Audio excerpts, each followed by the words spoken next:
organized an organization of children called Children Acting for Nuclear Disarmament. Can Do. It was Can Do. And we wrote a play with the kids. And I think it was called something like Crickets in a Nuclear Bomb patch. Bomb Patch. Crickets in a Nuclear Bomb Patch. We designed costumes. We wrote letters to other children all over the country. And then we got in our cars and took a trip to Washington, D.C. We were sure there would be thousands of children who would join us. And we got to the Sylvan Theater, which if you've been in Washington, it's the outdoor theater that's at the end of the reflecting pool. There's the Washington Monument reflecting pool, the Sylvan Theater, and that's where we were going to perform. And John McCutcheon came and sang. It's true, she got him to come and sing. No, we had told him there'd be thousands. I think we told him there'd be a lot of children there. And Shell's mother took the train down from New York City. And That was good. I think there were 30 or 50 people there. Maybe. So anyway, we put on the play in the Sylvan Theater, and it was great. And we got publicity in the Washington Post, I think. Pictures And it was really hot, and we went to like a Sears and watched the coverage on, 20 TVs in the TV section of Sears. Yeah, it was on the news. Yeah, today. actually. We slept in churches, and it was an amazing. And we've all been friends ever since. We've tried to keep track of all those kids that were in it. It was just amazing. But anyway, Annie, in addition to that, is the director of the nonprofit Mediation Services of Eastern Iowa. And another thing that I know a lot about what she does, because often if I want to do something with her on a weekend, she says, no, I'm going to be in the prisons working on the Alternatives to Violence project. And that is a big part of her life and something that she says is one of the most fun things to do. Totally. And she does so many other things, but I won't take time. Doesn't do a lot. So she's talking about restorative justice, and I think in Johnson County or wherever. Yeah, really cool. Thanks. Okay.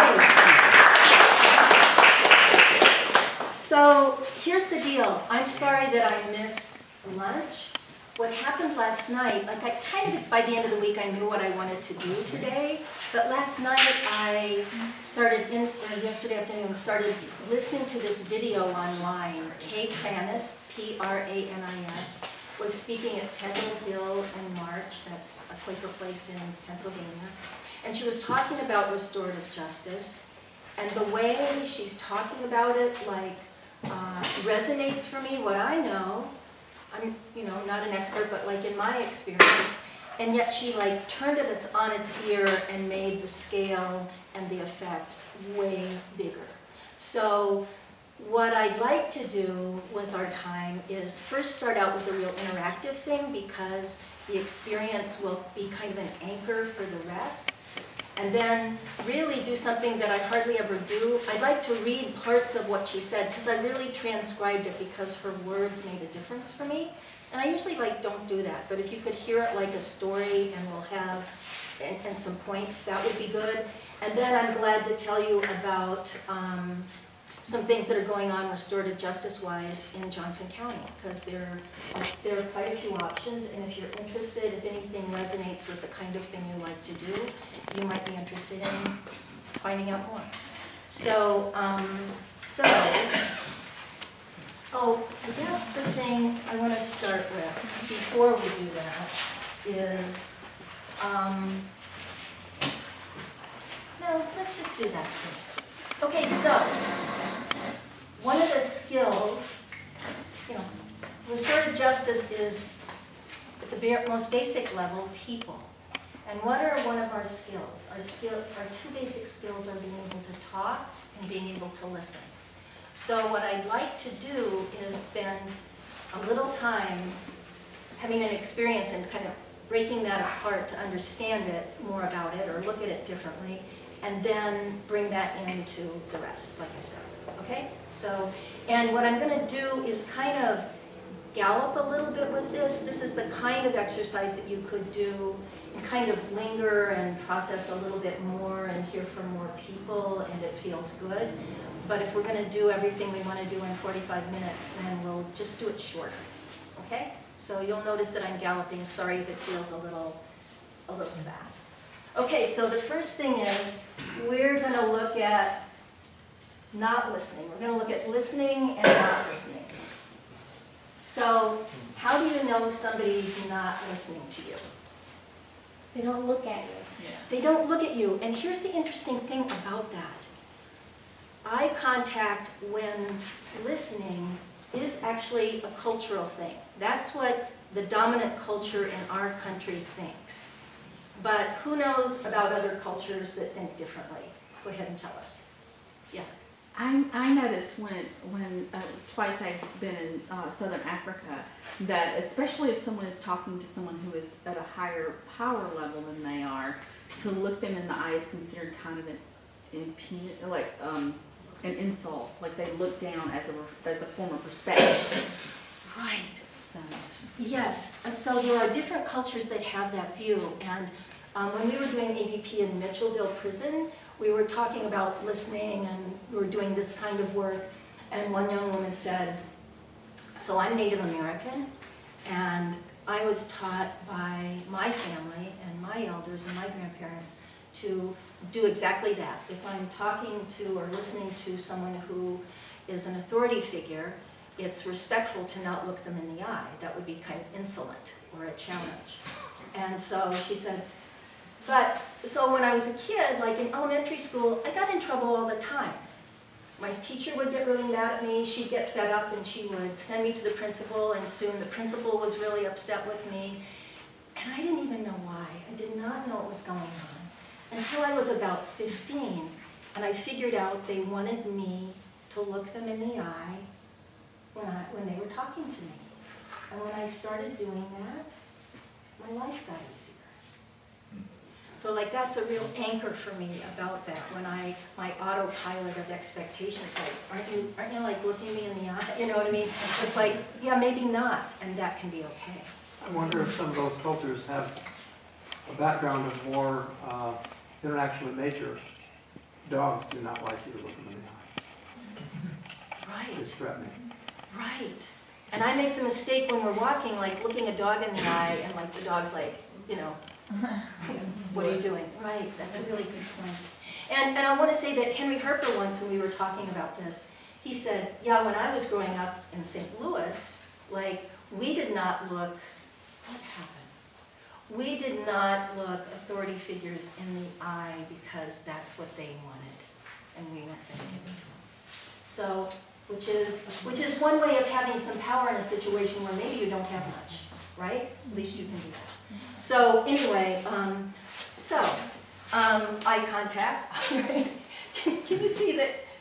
I'll just reveal something. When one of our kids got diagnosed with ADD, ADHD, and dysgraphia when he went to college, first week, he called and told us, and then he also said that it was hereditary. So anyway, did you see that we just kind of went all around like this to answer the question, how do you know someone's not listening to you? Eye contact. And we also just know that that is cultural. Anything else? How do you know if somebody's not listening to you? Not asking questions. Not asking questions, but maybe not asking relevant questions, right? Like if somebody says, how about them Hawks, when you're in the middle of talking, right? So, Changing the subject. Changing the subject. right.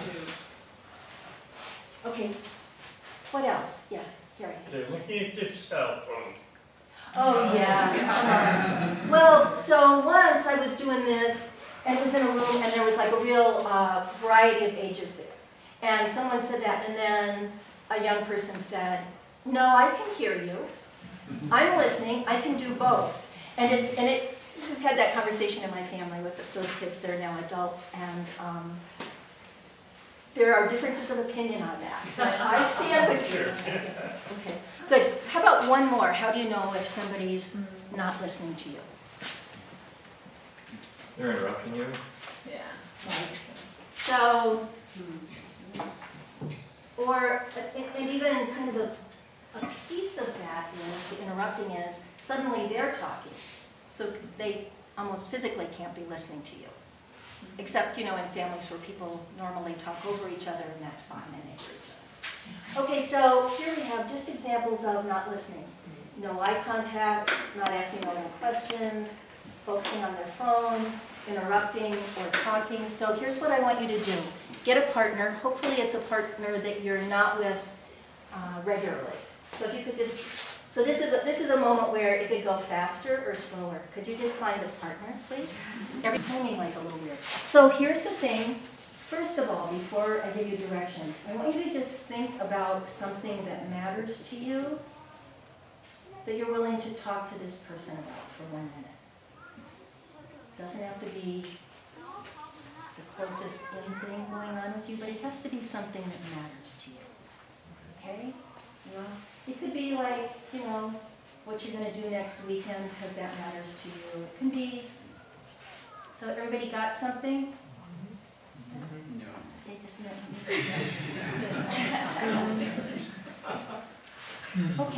Okay, so here's what you're going to do. Pick an A and a B. One of you is an A, and one of you is a B.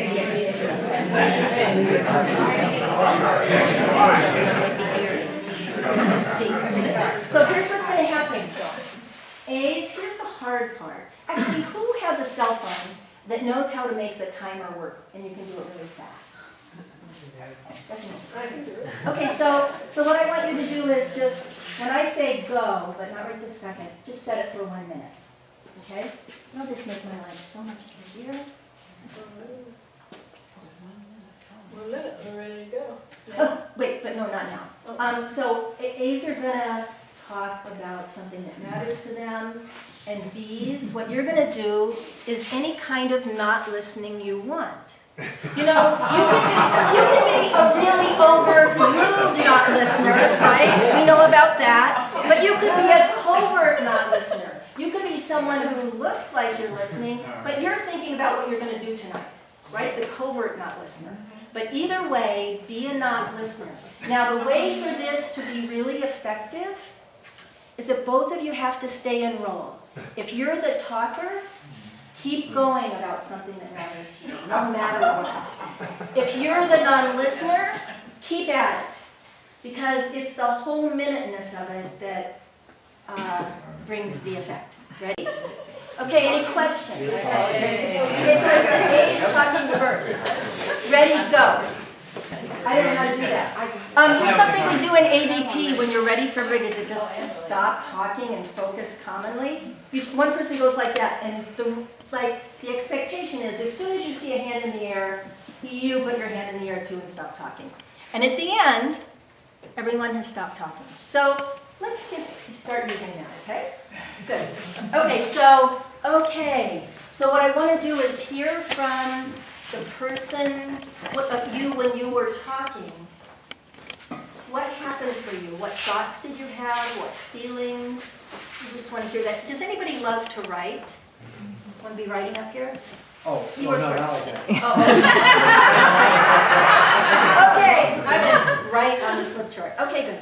I'll do it. So what thoughts or feelings did you have when you were talking about something that mattered to you and somehow the other person was not listening to you? It was annoying. Annoying. So you got annoyed, right? How Okay. dare you? Yeah. Great. What else? Distracted. Pardon? Distracted if I'm talking Distracted. about my Who topic. else got distracted? Yeah. Yeah, great. Who else got annoyed? That was perfect. Yeah, okay, good. What else? What thoughts or feelings did you have? Yeah. Confused because I didn't know if he wasn't listening because he was told not to listen or if he really didn't want to listen. Right. Didn't want to listen, right? And so when you thought he might not want to listen, what else did you think?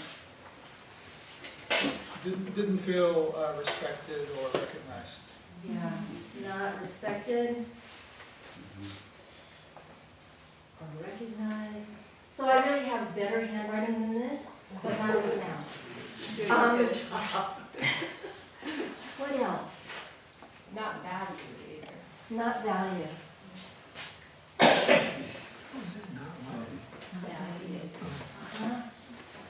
else? I'd throw insulted in there. I was sharing something that was really important to me, one of my grandchildren, and she really didn't give it. Right, so who felt like the other person actually didn't care? Or that it didn't matter, right? Yeah. So, did not care, did not matter. Cool. Anything else, I- Ann? So the more I talked, the more incoherent I felt. Yeah.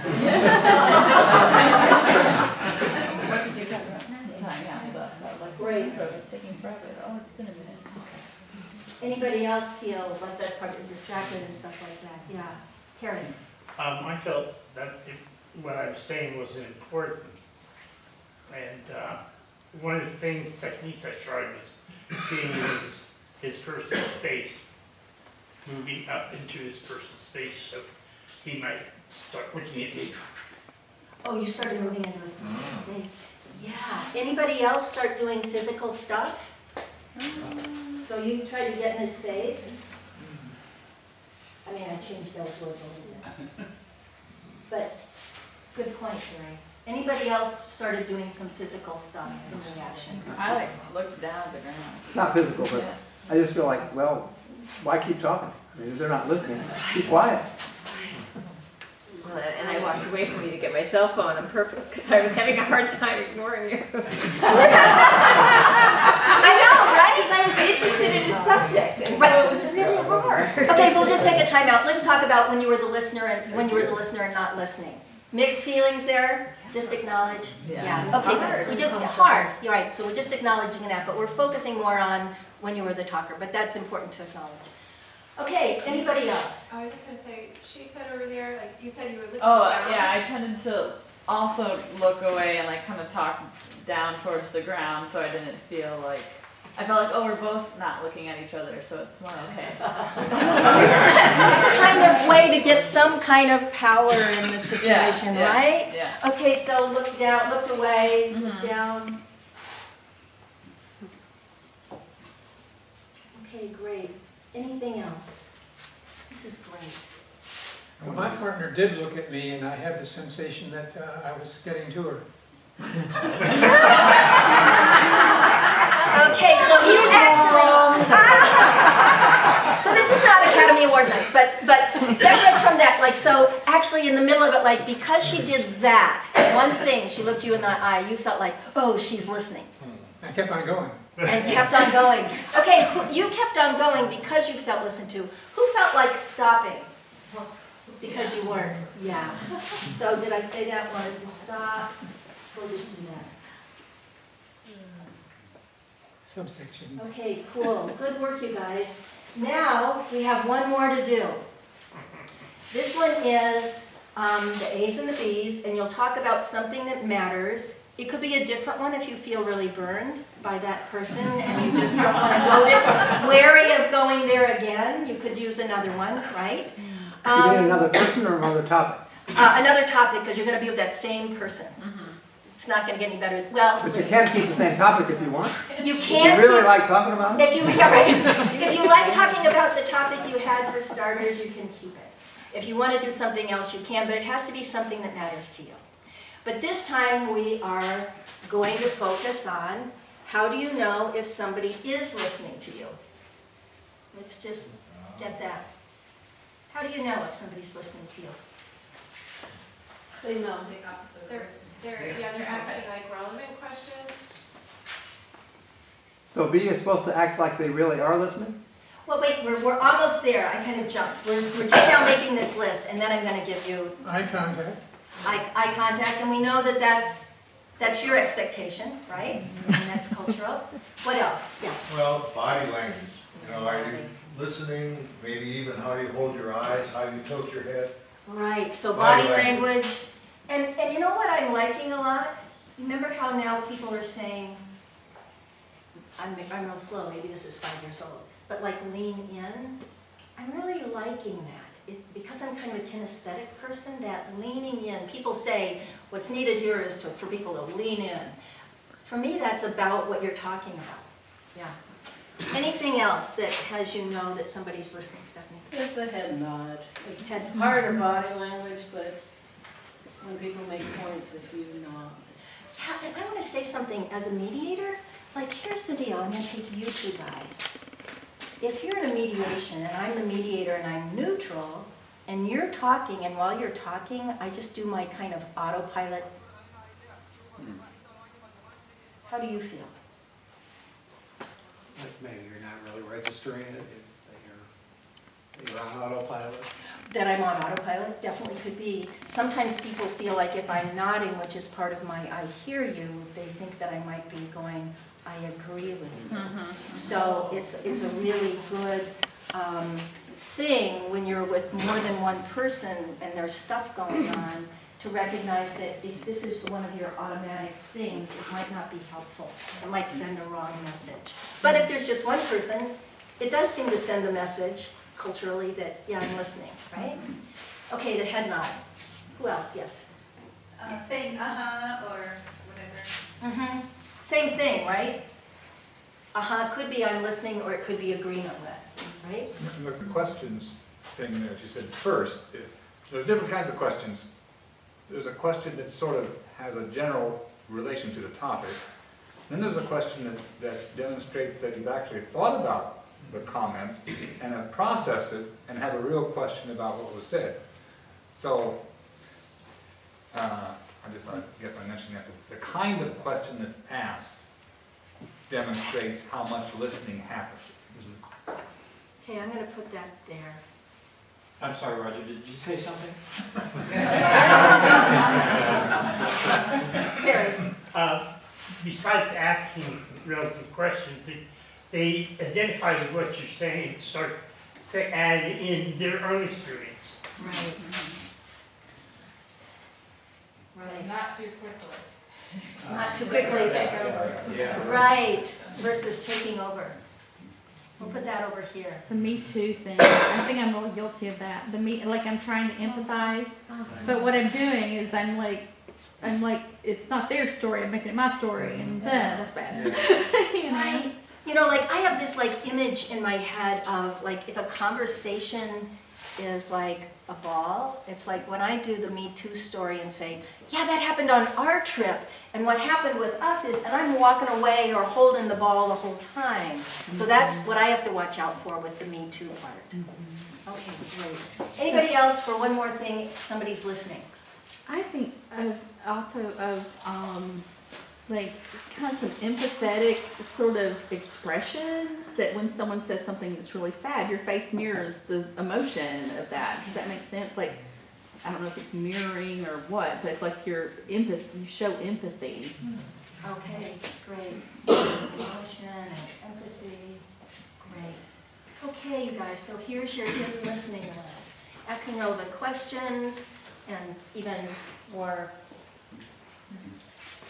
deeper or more relevant questions, eye contact, body language, which could include face mirroring, emotions, head nods, saying adding things in that are relevant, so clearly you're tracking. But not taking over the conversation. But not taking over, not taking over.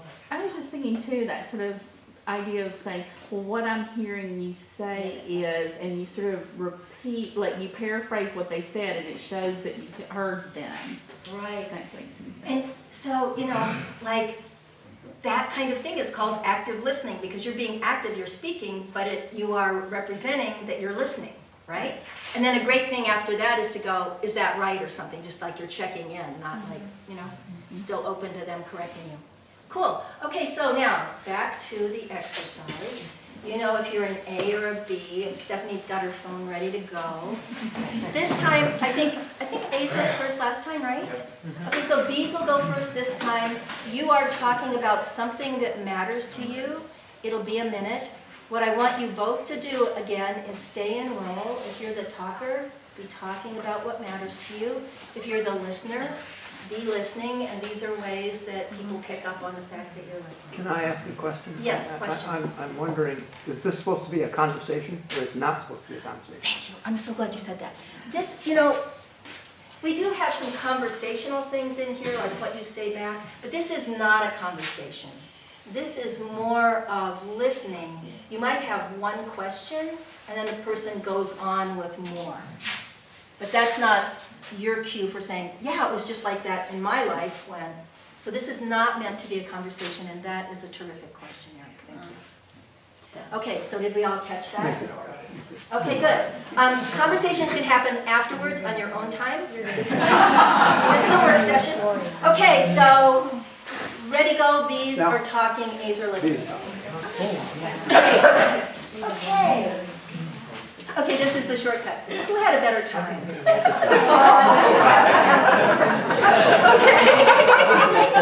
Okay, so, but what we're gonna do is like listen things. So what did you think or feel as this was happening and you were being listened to? Satisfied. Satisfied, thank you. Anybody else? It was much easier to be coherent. Yeah. I felt a sense of connection, like I'm not alone. Yeah. I wanted to continue the conversation, the talk, the subject. I won't call it a conversation. Wanted to continue, and before you didn't want to continue, right? I decided my partner was a much nicer person. Partner equals nicer. I love it. Right. And also, I didn't hear the extra noise anywhere nearly as much the second time. The first time I really couldn't hear anything of what he was saying because of all the noise around me. But when I was actually listening, the other noise didn't matter. Wow. So how do we say so? Concentrate, focus. Focus? Does focus? Does that work for you? Like you could hold your focus more? Is that right? Yeah. Great. Who else? And the first time it seemed to be at least a minute, and the second time it seemed like we were talking 20 seconds maybe. Went faster, right? Darn, right?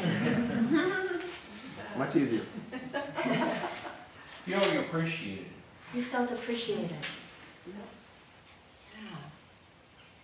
And so, did you feel appreciated about you or about what you were saying? Oh.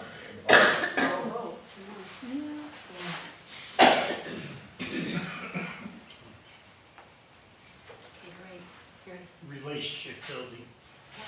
Yeah.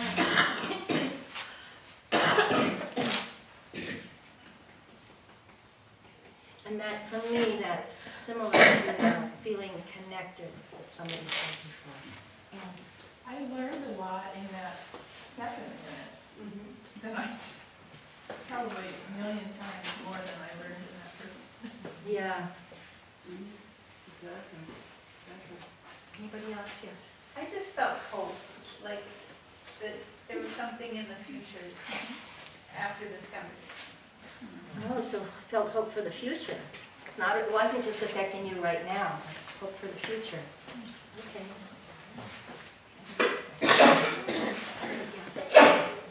It seemed that since we were talking about things that were close to us or important to us, that it was validated, that our concerns or our hopes or our dreams, whatever they may be, that they were validated by somebody else. Okay, so what was validated was not only you, but the thing that you were talking about. And that my concern for it or my hope for it is validated. Your concern or hope. Great. Sorry, this doesn't even look like hope.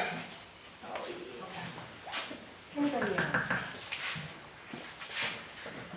I think being listened to facilitates a flow of ideas coming more easily, and so there's a flow of conversation. That when you're not listened to, there's an interruption, so you're not able to express as easily. Right. That happened for me once when I was doing this. I was talking about a real problem I was having at my workplace. And I hit my own wall of like where I had been thinking, it was a longer period of time. It was like maybe 3 minutes. I hit like where I'd gotten to with the problem solving, and the person just looked at me like, and what came out of me were thoughts and ideas that I hadn't had yet. So it's what you're saying, that's my experience of what happened for me. You know, I went further in something than I had before. So, okay, great. So,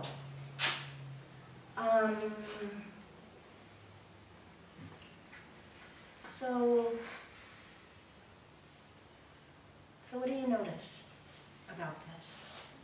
One's red and one's green. That is right. That is right, and it's just because I pulled these out, so it's not really symbolic of anything, but it certainly looks like it, doesn't it? A lot longer list on the second list is a lot longer than the first list. It's true. Yeah. That's true. Huh. Okay. So, so I'm going to highlight on some things. Here, not like these are more important, but they're just the ones I'm going to focus on. So people got annoyed. They felt, how dare you? They felt distracted. I want you to think of a situation where you're in a situation where something has happened or gone wrong or needs to be done differently. Or even some of you might have a profession where you have roles of mentoring or helping people move through what's going on. So you could have people who are feeling annoyed or or distracted, or wanting to shut down, or feeling not respected or valued, feeling insulted, feeling like you don't care, feeling like they don't matter, feeling incoherent, like I guess I don't even know how to say what's going on with me, or maybe it doesn't matter. Looking down, looking away, really sort of checking out in their own way, while continuing with the instructions of participating. You were like, I kind of really don't want to be fully here, or she's not looking at me, so I'll just do the same, right? So you could have somebody be doing this, or you could end up with someone feeling satisfied, connected. You as the listener, Anne said, will know more, right? The person doesn't shut down. The person doesn't get in your face. Sometimes when I'm talking with some people, they go, I started talking louder, right? That's another way of like physically like, I'm talking to you, right? Moving closer like you did. So you could do something that had somebody feel more focused, cover more ground, have new thoughts, provide useful information, feel validated, feel connected, and like they're going to keep going in this conversation because they feel some hope. So I guess the short synopsis, the short summary is, for me, in conflicts or in any situation, the most important thing for me to bring in is listening, because it's so powerful. It makes a difference. Even when I'm like with my family and I really have something to say that's different than the way they see it, it works better if I listen first, let them know I heard it, and then say, you want to hear how it is for me. That's if it's really heated. If we can just go back and forth, we're fine. But listening is the most powerful tool we got, okay? And so it's no surprise we're talking about it, because it's key in restorative justice. And all the restorative justice processes. So, you know what this says, so we're not going to have to do it. So, if I were talking about restorative justice, I would start with this. You know, when you think of a crime or a transgression, who do you think is involved? Perpetrator and victim. Perpetrator and a victim, and the families and friends of each. Okay, and I'm going to do that. Well, okay, good. And so I'll put community there. That's good. And community also stands for the broader community. Like, if a murder happens in my town, that affects me. If someone doesn't have enough to eat, that affects me, right? In some ways concretely, in some ways just energetically, right? So, yeah. Would community do law enforcement? You know, I think so. Don't you? I think so. I think community is anybody other than these folks. That's what I would say. Law enforcement would be part of community. Yeah. Yeah, so they're there, right? And so the thing about restorative justice is that it's a concrete way to work with, to hear and work with the needs and wants of everybody involved in a situation. And that's different than our court system.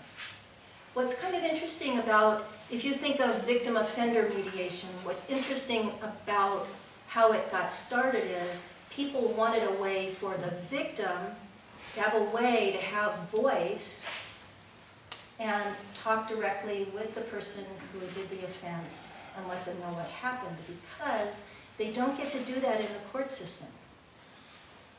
And lots of times, I think I'll go to this as an example. We just did, we have a restorative justice conferencing program. We started out calling it victim offender. They didn't want us to call it mediation because that would be confusing for some people. So victim offender conferencing. And then we realized we had people say, I'm not a victim. Okay. And then we realized if you've got materials that you're giving to a teenager who did something and it says materials for the offender, would you identify with the word offender? Right? Like, oh, offender, good. I'm already written off. That's what I would feel like. Great. I'm already judged. I'm already written off. So we just took those words out of there and we just used restorative justice conferencing. But I was going to talk about, what were we talking about before we got here? Community. Community. Yeah, I'm just going to tell this story and you'll figure out why. We had two kids that were like good friends, who one of them was bigger and picked up the other one at kind of the last day of school party and dropped the kid, and the kid got injured. And it's about communication and what people are told. And the kid who had been holding him went to try to get a nurse and try to and help him, and the kid got taken away to the hospital. And so the kid is in the hospital with his mom, and it's pretty serious. And they're not hearing from the good friend or the good friend's mom. In the meantime, the mom of the kid who it was like living a cartoon, except it was real life. It was not meant maliciously intended. Anyway, that kid went home with the mom, and the mom went to the police station, and then the police to say, look, this happened, like wanting to be really transparent. Eventually a policeman officer came to their house and said, yeah, and don't talk to those guys. Don't. And then they got in touch with and you're going to be in big trouble. And then you should get an attorney. And then they got an attorney, and the attorney said, don't talk to them. So 3 months later, the juvenile court officer for this kid says, maybe the kids could get together. They haven't seen each other all summer. They haven't talked to each other at all. They've never talked to each other since that moment. So they came together, and it was useful for the hurt kid and his mom to hear that two professionals told these folks not to get in touch, because they were like, wait, you were our friend. What happened? We haven't heard from you. You never even asked how he was doing. You never even did anything. But professionals told them not to be in touch. So that's why I wanted to say it, because we're talking about communication. So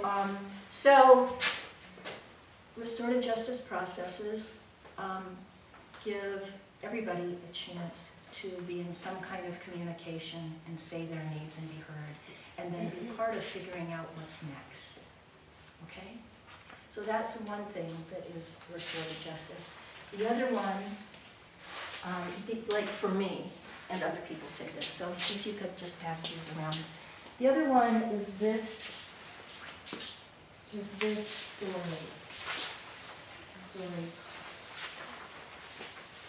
I think that I just didn't give them to you guys. I think there are enough for you guys in real life. So who wants to just read this story? Because I'm trying to anchor what restorative justice is based on. I don't have one, so I'm relying on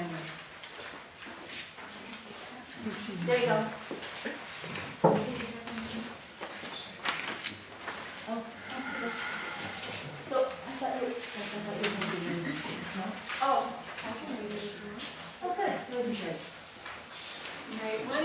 old Cherokee told his grandson about a battle that goes on inside people. He said, "My son, the battle is between two wolves inside us all. One is evil. It is anger, jealousy, greed, arrogance, resentment, self-pity, lies, and ego. The other is good. It is joy, peace, love, kindness, compassion, humility, generosity, and truth." The grandson thought about it for a minute and then asked his grandfather which wolf will win. The old Cherokee simply replied, "The one you feed." So in EDP, we read this, and a guy came up to me and said, you know, when I was a young guy, got my first job out of high school, I was a construction worker, and one of the older workers was a Cherokee man who took me under his wing and helped me learn what I needed to learn, and he told me this story. So just to say it's not a New Agey thing, nothing against New Age, but just to say it's real. So I'm bringing this, and I'm about to shift into naming some of the founding principles, but I want to tell you like where this fit in for me with restorative justice. We had a case where some kids had lured another kid to a place in plain sight of everything but noisy and just down the hill from a very crowded place, and beat him up. Mary, I'm sorry, your voice dropped there. I didn't hear the last thing. Okay, thanks.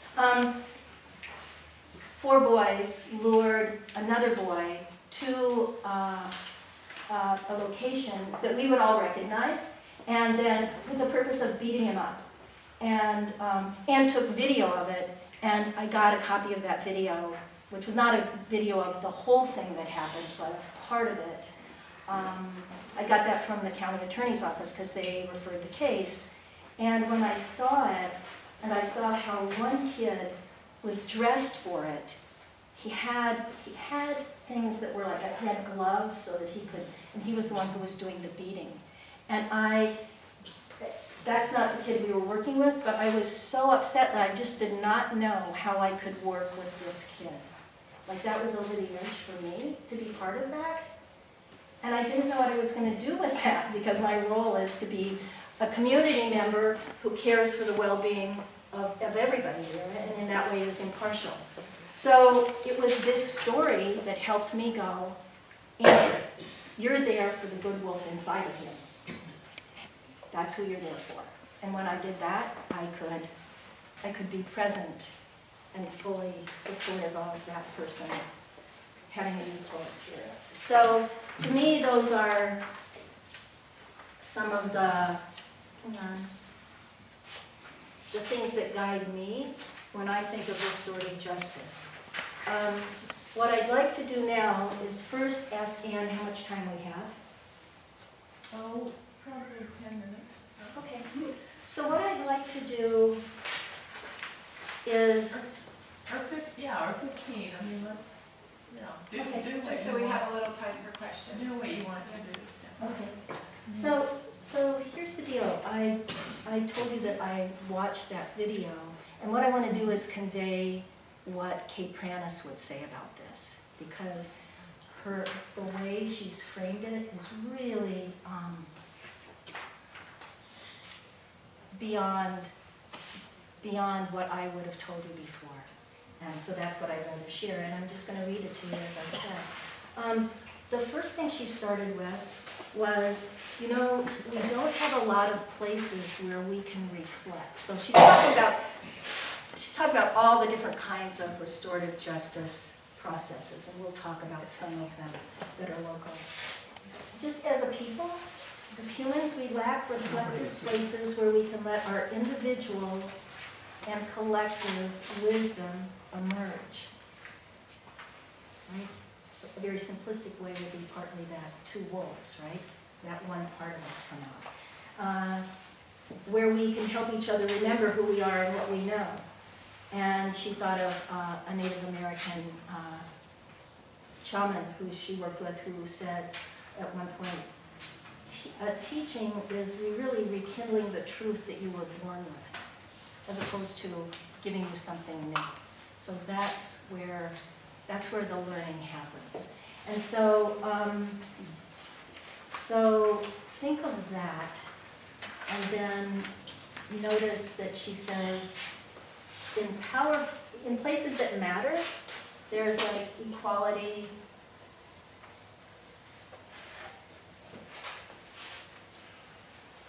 dignity, and respect. And so we're talking about processes, equality of voice and decisions.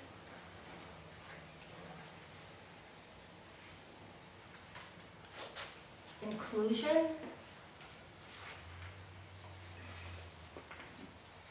Of all stakeholders. I remember hearing a quote about Angela Davis, and she was asked to be part of a decision-making process, and she said, yeah, but don't invite me at the end when you need my face there. If you want me involved, not like include me in the whole process, right? And the idea of stories being heard, all stories. Wow.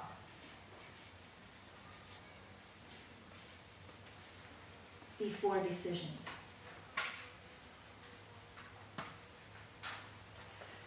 And explore differences. And they can be uncomfortable. That can be really uncomfortable. It can be uncomfortable if somebody's talking about a harm that happened to them, that makes you really uncomfortable, or an idea that you don't agree with, or a reality. So, and she says the differences, and face them squarely, and understand them. Okay? So she said she thinks these are important in democracy, which was part of her frame for this. But she says these things are common to all restorative justice processes. And one of the parts I love the best, she said, the thing about restorative justice processes is that it's a way to make concrete these abstracts or ideals. Okay? So listen for it that way. Does that make sense? Because these are real processes where people are sitting down. Then she did a really interesting thing. She said, I'm going to give you a framework for restorative justice that is a framework about power. And so one of her premises was, and if you like this, I can email you my notes, because I just transcribed what she said. If this sounds good and you're kind of a word person who likes to mull over words, me too, so I'd be glad to send this to you. So don't struggle if you're trying to get all these words down. Just let them wash over if you want. So she says there's a fundamental human need to experience a sense of personal power and autonomy. Okay? And a lot of things happen to others a lot of things happen that are harmful, that are a result of somebody else's need for power. So these are like premises, so just and see where she's going. And she said, democracy, she did add this in, democracy is an experience of healthy personal power that is not at the expense of somebody else's personal power. Okay, we're talking about foundational things here. If a person is causing harm because they're not feeling powerful, or because they have a need to feel some kind of power, then taking their power away from them is not helpful. Are you picturing prison? If a person is causing harm because they're not feeling powerful and they need to feel some kind of power, then taking their power away from them is not helpful. And they'll resort to other things in other ways because they still have that need. So she's saying we need to help them experience power in a way that doesn't harm others and doesn't take away somebody else's power. Okay? I'm hoping this is useful to you. It's just blowing my mind. And she says, okay, so, and the thing about this is restorative justice practices are really good at this because for restorative justice, and now these are ways that people feel empowered, okay? So the first one is voice. In the processes we have, let me just stop for a second. Would it help you to know like some restorative justice processes concretely than to be able to imagine these things? Would that be helpful? Yeah, an example. Okay, good, because I'm seeing some really well-intentioned faces like, I'm going with you, but I don't know where to put it. So, so let me do that. So there are, there's victim-offender mediation, where you bring the victim and the offender together to talk about what happened. And they each tell what happened from their point of view, and they decide together what needs to happen now.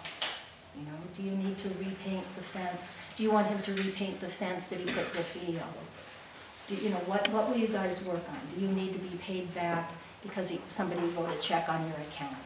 You know, so you'll figure that out. And so that, and in lots of times what you have is the mediator representing the community and being the container or the process person for that to happen. Does that make sense?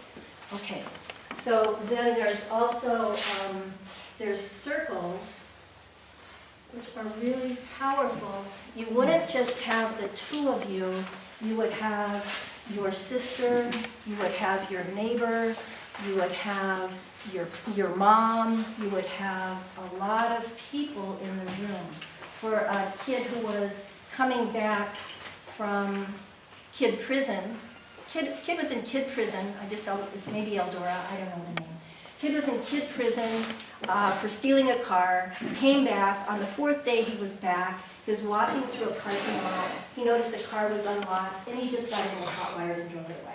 Right? Or no, it was at a person's house. Or I don't know what it was. I always pictured it was the parking lot I parked in, so since then I always lock my car, so I'm not part of that. But anyway, so that's what I learned from it. But there was a circle for that kid, and his parents were there, his 6th grade teacher, who happened to be my across the street neighbor was there, but he always felt good about his across the street neighbor. The lady whose car it was and her daughter were there. And so that process is everybody, there's a question, and then it goes around and each person gets to answer it.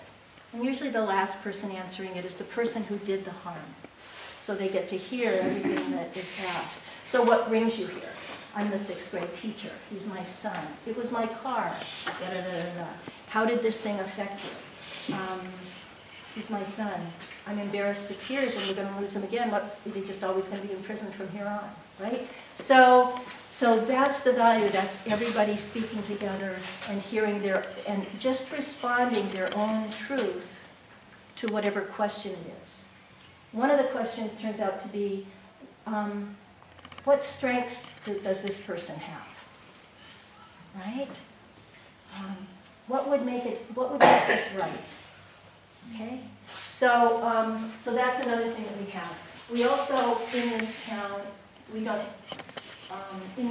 have re-entry. So we have inside out. And on the back of I've actually listed these. On the back of your 2 wolves story,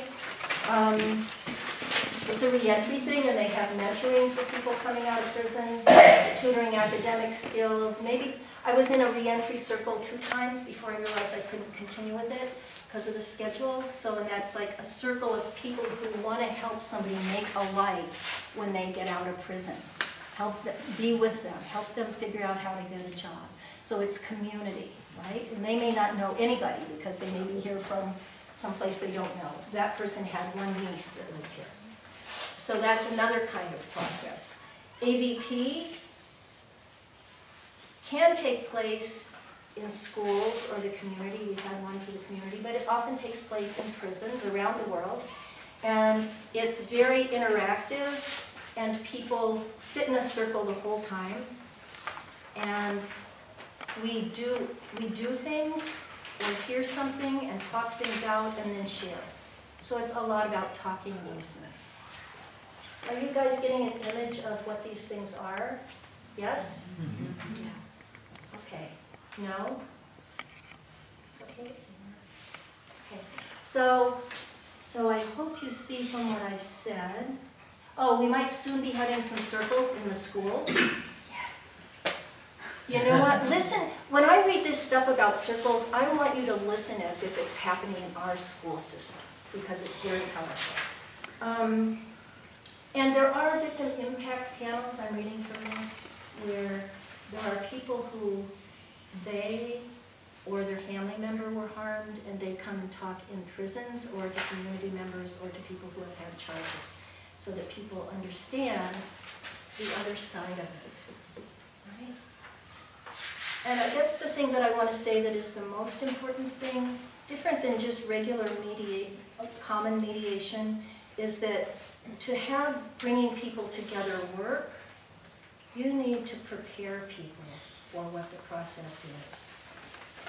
Does that make sense? It has to be a safe place. If you're going to have people talk and listen, they're not allowed to rag on the perpetrator, or the perpetrator is not allowed to say, I know other people who are going to do that to you too. We'll get back at you. Nobody can victimize or re-victimize each other. Does that make sense? Mm-hmm. So there's ground rules for this talking and listening.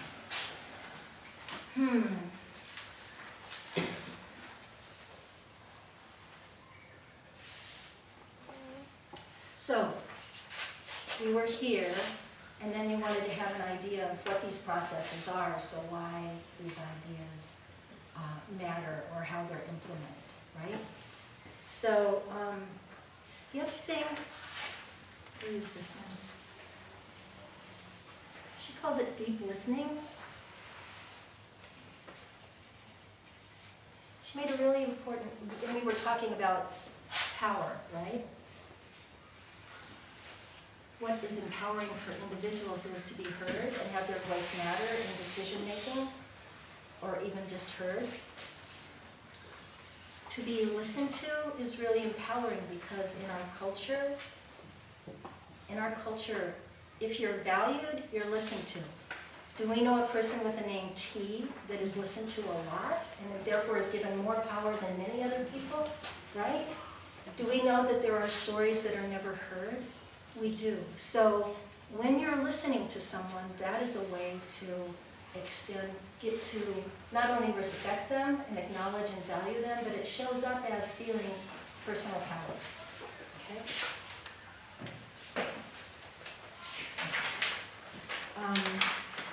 So that's something to keep in mind. She also said, like, what happens because of the listening, because of people getting to speak, and the listening, and the valuing, the equal valuing of people, that transfers power. That means that the people who don't feel like they have power actually begin to have power. In a circle where everybody is sitting together, they have power. When you extend dignity to people, that also increases that gives an experience of personal power. And the dignity of being heard and recognized is there in the process.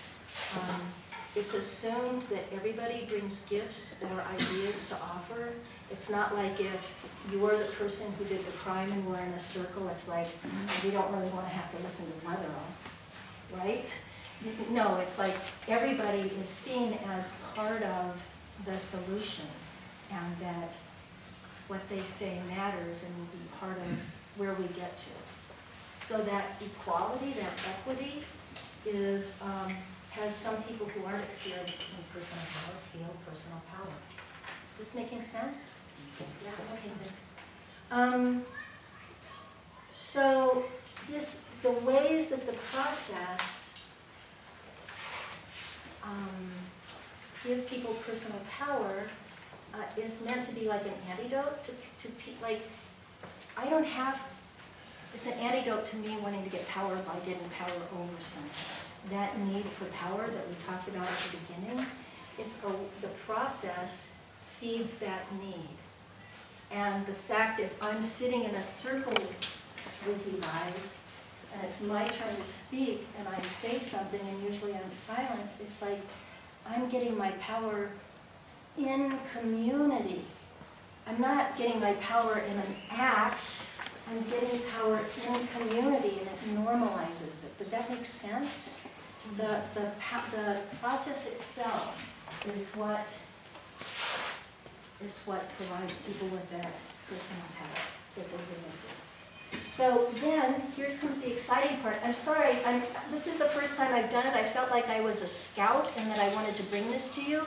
I'm afraid it's not the most effective way, but I'm really excited about it. And here's part that is just saying that these processes, and I have the advantage of coming to it from having been in a circle where we're all being heard, right? But these processes are about changing the way we see and relate to each other across all levels, across all dimensions. And that's the power. And in real time, we're living through it and doing it, right? So that's how the abstract good ideas are being made concrete and become real experiences. So she uses the metaphor of equality in a circle where we're all equal voices. Usually in ADP, if you're presenting, you're just sitting in a circle and you don't stand up and be the presenter. You just sit down and say your part, right? Because I'm not the teacher telling you. Think of how our classrooms are set up. I was thinking of circles in the schools, and our classrooms are set up, everybody's looking at the one who has power. Right? There's an implicit message there. When you're sitting, in AVP, I sit in a circle for like 8 hours a day, 3 days in a row. And my voice matters as much as anyone, and I can pass anytime I want to. I have the power to not speak. Right? There's something very, very powerful about that. So there's no hierarchy. She's talking now about circles and kind of a metaphorical meaning. Everything's connected. Things go around and you'll get another choice because every round goes around again. You haven't lost out. Okay, so here's something. She said that the thing about the circles is that it tells us that we're all connected. And she says, we learned about that maybe in the last 20 or 30 years with the environment. We used to throw a bottle out the window and think that it just went away, but then we realized gradually that there was no away, that we were still connected to it. It was still part of our world and our environment. And so she says that sense of connection makes it impossible for you to give up on people, kick them out, throw them away. That's been relevant in some of our cases with youths where there was an officer who was the victim, who said, "Don't call me a victim," and then the youth did something else later, and the officer didn't want to be in a restorative justice circle. He said, "I've just given up on that kid." I'm sorry, I love these words that say, if you know that you're interconnected, and you're willing to picture life as a circle, and that we're all in the circle, you don't get to kick anyone out, you don't get to give up on anyone. So we found a substitute.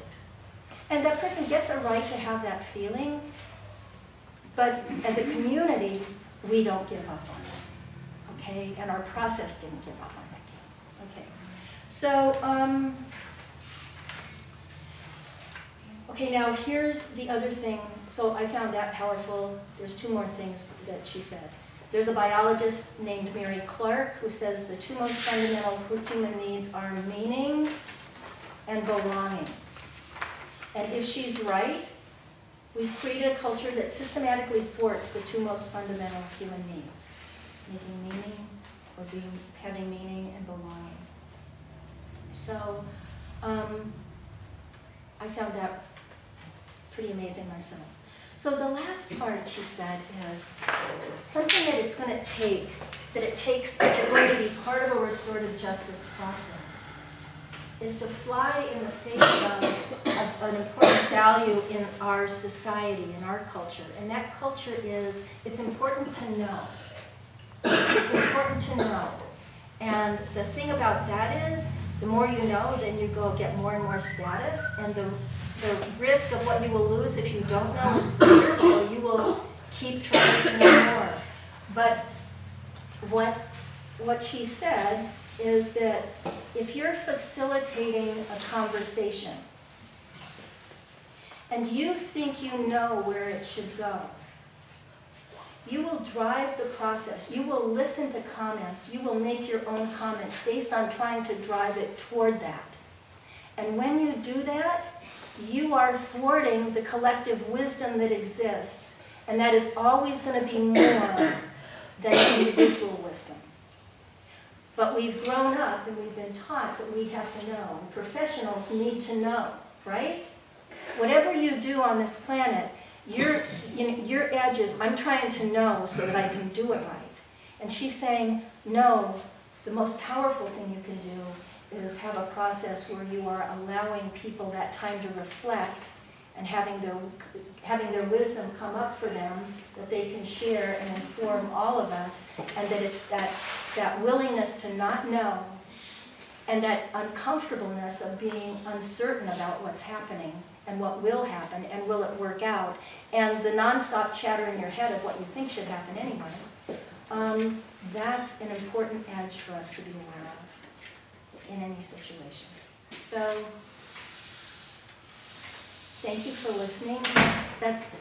I wanted to bring that. I have a personal feeling right now that I didn't bring it to you in the most effective way, but I haven't really digested it yet, but I'm very excited by her ideas, and I appreciate your willingness to listen. There you go.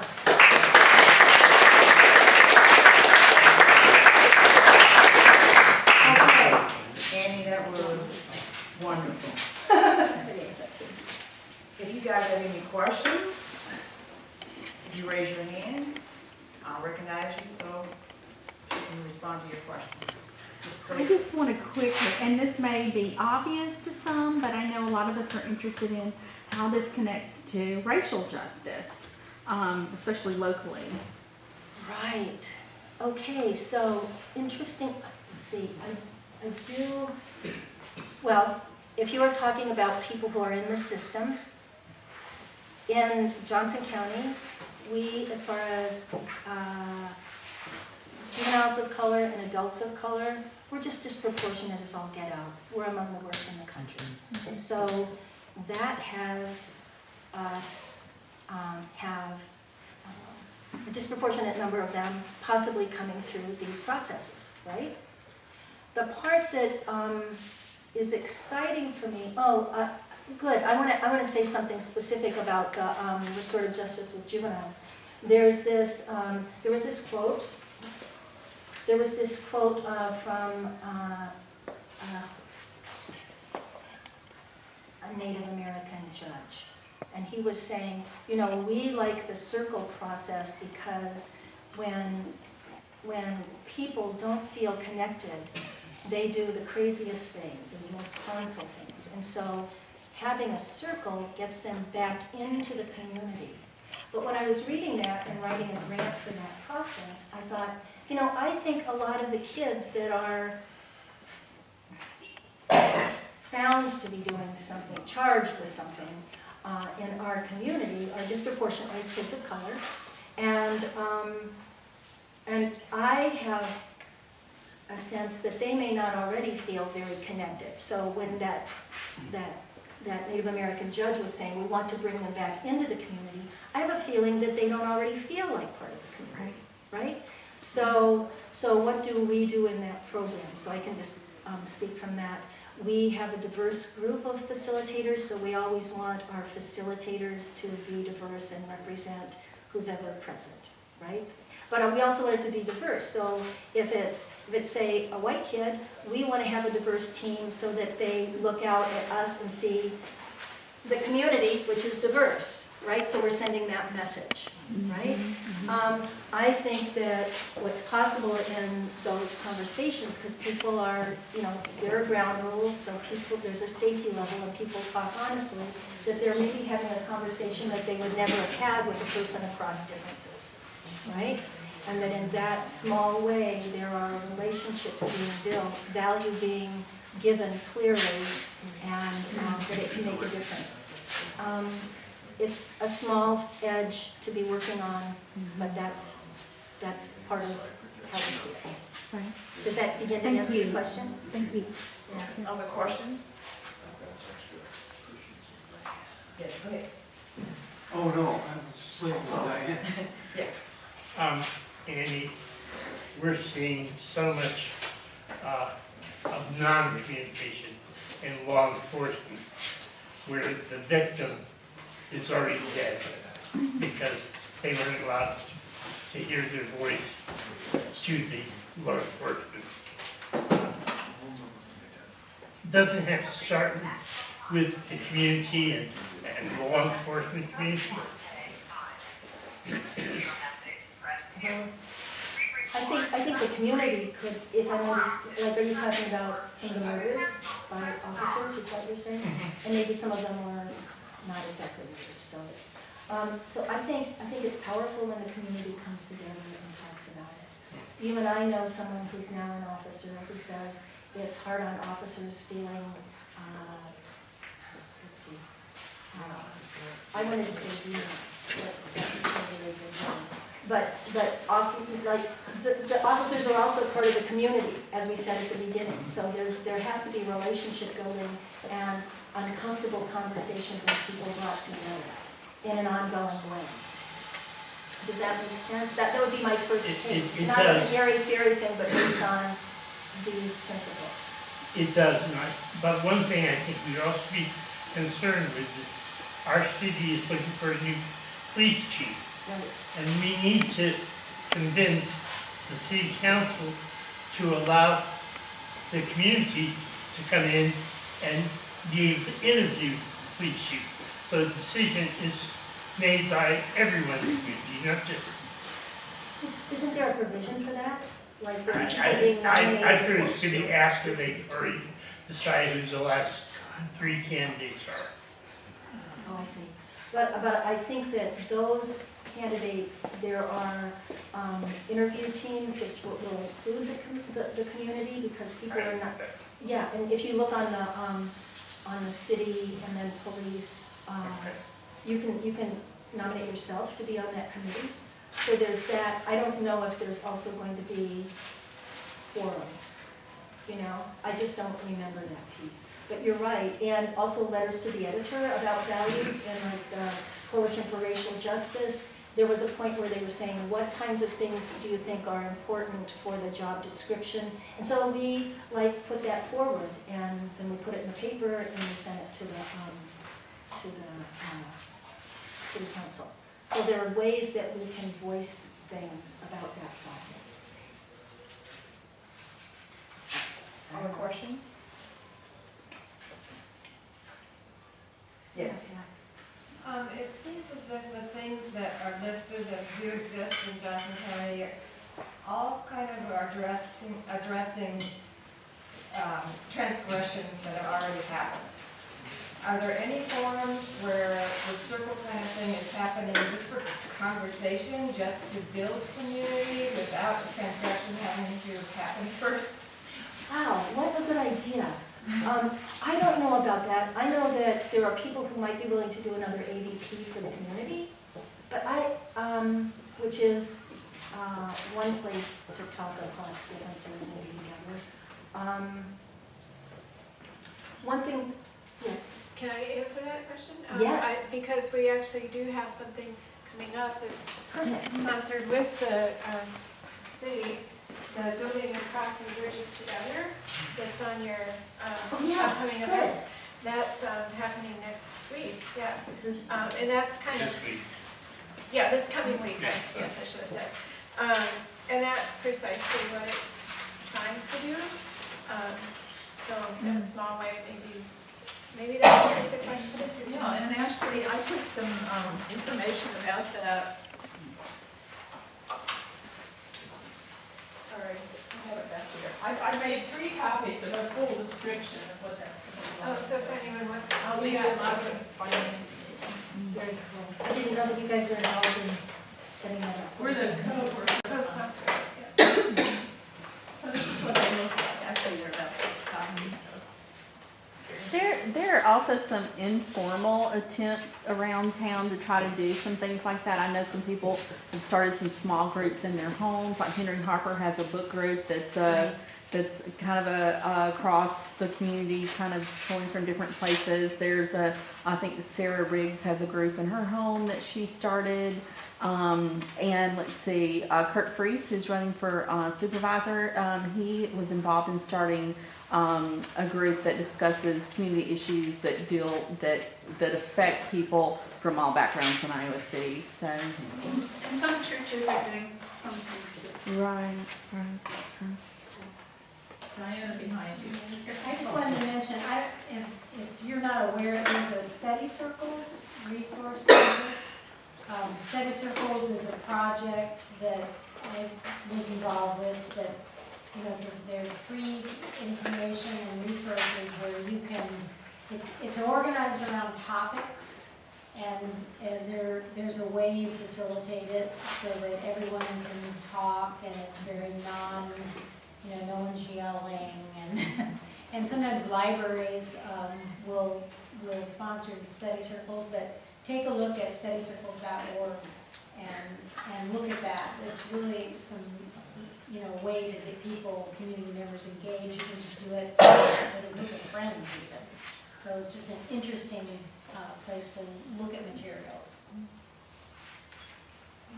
Questions? Yes. Yeah.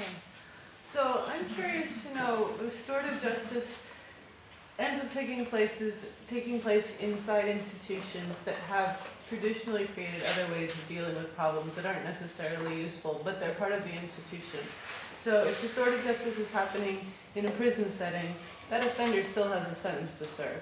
And if it's happening in a school, that student might still be facing suspension or some other sort of discipline. So how do you align restorative justice and make it efficacious when you know that those kinds of punitive measures are happening right alongside it? So,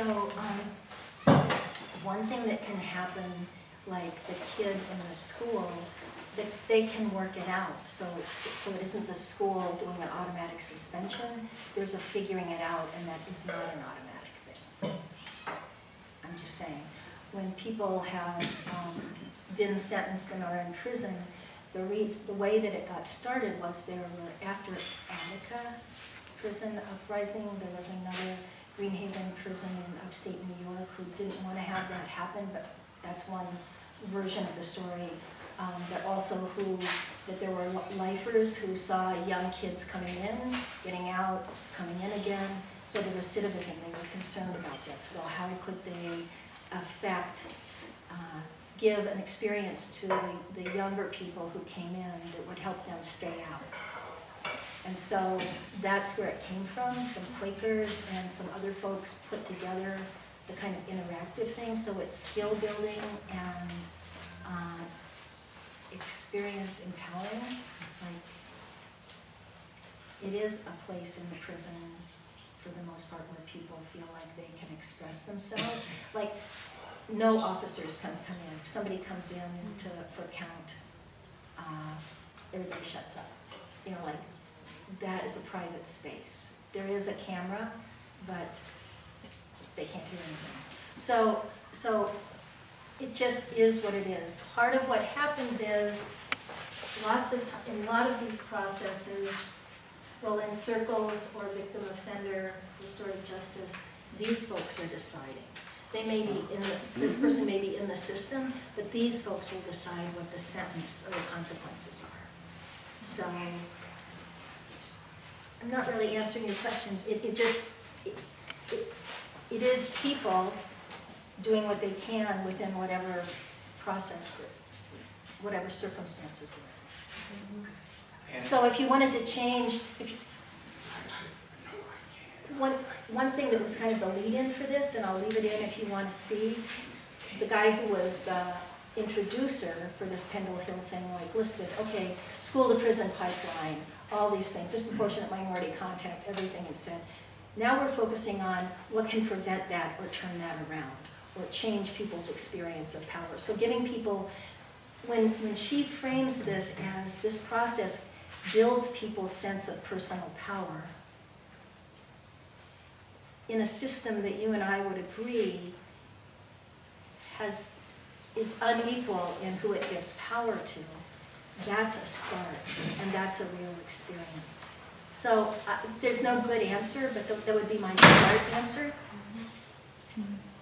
Okay, so. Yeah. Sort of following up on that, I guess I'm wondering whether you've seen in the prison context where restorative justice process is unfolding, any effects on the institution and on the people who are running the institution, guards, prison officials, parole boards. I mean, is there a way in which the institution is somehow being affected? I don't know. We just got a new warden out there, and he came from Fort Dodge, and Fort Dodge has an AVP program. This new warden is, and you know Stan Sanders, he and Cheryl started it. So this guy is open to a lot more things. He will give people a lot more privileges as long as nobody behaves badly. So things are really changing here, but I could not say that his experience of AVP there changed who he is and who he's willing to be in that role there and here. But I'd like to think that everything begins to matter. And when I'm talking with any guard that we have to talk to going in or walking back or anything, I'm like, yeah, so you know, we co-facilitate with the insiders. They go through the same steps we do, the outsiders do, to become co-facilitators. And every week for 3 days, or every time for 3 days, we're co-facilitating. We put together the agendas together, so I'm like letting them get a different idea. I don't know, everything is just like throwing a starfish back or something, right? I mean, I don't have that connecting dots and having a big, thick line that's solid. Annie, thank you so much. Oh, thanks. Thanks, you guys. And if you want to be an AVP, just talk to me about it. It's So excellent. Annie, one more thing, I can't leave yet. We would like, Peace Iowa would like to give you the Grassroots Peace Leadership Award.